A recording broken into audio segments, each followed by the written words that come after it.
Have you ever felt like anxiety has paralyzed your life? Your mind is constantly preoccupied, you can't focus, and you've become irritable. You've tried to change the situation, but the results haven't been satisfying, and anxiety follows you everywhere like a shadow. Welcome to the One Pace Ahead channel. This video is dedicated to the topic of anxiety, and by watching it, you'll learn whether you've been using the right methods to reduce your anxiety. Stay with us. Anxiety is different from simple worries. Worries are related to a specific situation. For example, you might be worried about your exam tomorrow, but when you feel anxious every day for no specific reason, you're probably dealing with anxiety, which comes with symptoms like heart palpitations, trembling or sweating hands, lack of concentration, and constant restlessness. We all deal with anxiety in some way. Job pressures and high responsibilities, financial problems, family conflicts, and serious illnesses are all examples of anxiety-inducing situations in life and can trigger alarms in your mind. If you take the wrong path, these worries gradually turn into anxiety cycles and become a constant concern. So, what should you do? If you've tried to reduce your anxiety but haven't achieved the desired result, there are only two possibilities. Either you chose the wrong method and didn't get the result you wanted, or your methods were correct, but you gave up too soon and didn't repeat them enough. In this video, we'll review the wrong and right methods for reducing anxiety. Wrong method 1. Overthinking or rumination. Sometimes, in an attempt to reduce anxiety, we try to prepare ourselves for every possible bad scenario, aiming for 100% readiness and preventing any mistakes.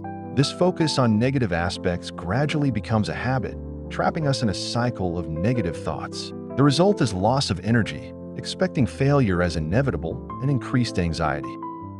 Wrong method 2. Avoidance and escape. If you're trying to quickly get rid of anxiety by avoiding anxiety-provoking situations, you're using the avoidance and escape method. Imagine someone who is afraid of public speaking, and each time they have a chance to present at work meetings, they withdraw with an excuse. Although they manage to reduce their anxiety temporarily by avoiding speaking, this weakens their self-confidence, and they experience more anxiety the next time. Wrong method 3. Denial. Sometimes to get rid of anxiety, we deny the existence of a problem or pretend that our problem isn't significant and doesn't need special attention. This method essentially tries to suppress anxiety, but anxiety remains in our subconscious, and without realizing the reason, we continue to feel anxious. Wrong method 4. Alcohol and drugs. Some people turn to alcohol or drugs to reduce anxiety. These substances might create a temporary sense of calm, but in the long run, they lead to dependency and addiction, trapping the person in a cycle of anxiety and substance abuse. Wrong method 5. Overworking. Sometimes to escape anxiety, we turn to work, hoping that by keeping busy, we'll distract our minds from the problem and distance ourselves from anxiety. But by overworking, we end up exhausting our minds more, and we find ourselves ruminating about the problem even while working. This way, anxiety spreads throughout our entire life. Wrong method 6. Using food as an escape. Some people choose eating to reduce anxiety and temporarily calm down, but this doesn't solve the problem. Instead, new issues like weight gain, digestive problems, and feelings of guilt add to the initial problem. Now let's review the correct methods for dealing with anxiety. These methods have been proven effective in reducing anxiety, but I must remind you of an important point. Anxiety and fear are part of our natural emotions, and you shouldn't expect to completely remove them from your mind. Let go of this futile effort. Your goal should be to reduce unnecessary anxiety, not to eliminate it entirely. Now let's go through the methods. Identifying anxiety cycles through writing thoughts and feelings.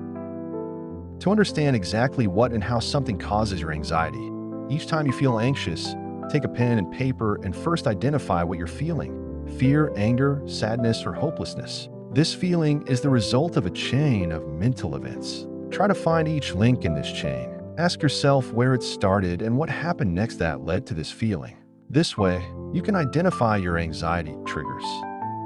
Planning and time management. If you have a large backlog of tasks and not enough time to complete them, it's no wonder you're anxious. Instead of trying to do everything at once, prioritize your tasks and do the more important ones first. This way, even if you run out of time, you'll be relieved that you've done the important things and feel more in control of your life. Returning to deep breathing. Anxiety affects your breathing rhythm. In times of anxiety, instead of diaphragmatic breathing, we breathe with our chest, and our breaths are short and shallow. By returning your breathing to normal, the anxiety disappears. If you don't believe it, you can try the 4-7-8 technique right now. Inhale deeply for 4 seconds.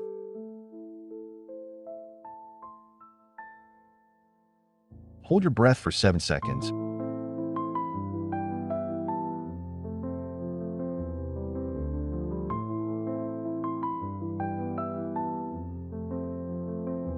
And then exhale slowly for 8 seconds. The result will amaze you.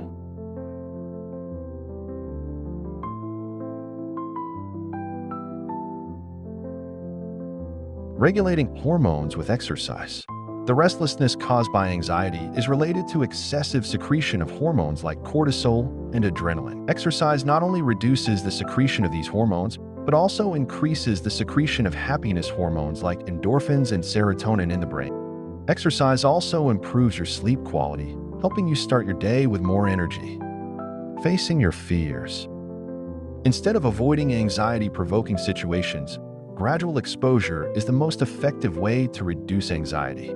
Gradual exposure helps your mind get used to the anxiety-provoking situation and no longer consider it a threat, and there will be no more adrenaline secretion. Take one step forward each time. Remember these key messages from this video. Accept anxiety as a natural reaction of the body to stress, and don't seek to completely eliminate it from your mind. The first step in reducing anxiety is accepting it as a natural feeling. Whenever you're anxious, identify your anxiety cycles by writing down your thoughts and feelings. What exactly is causing your anxiety? Instead of avoiding stressful situations, gradually face your fears. And if you feel anxious, you can reduce your anxiety with the techniques we introduced in this video.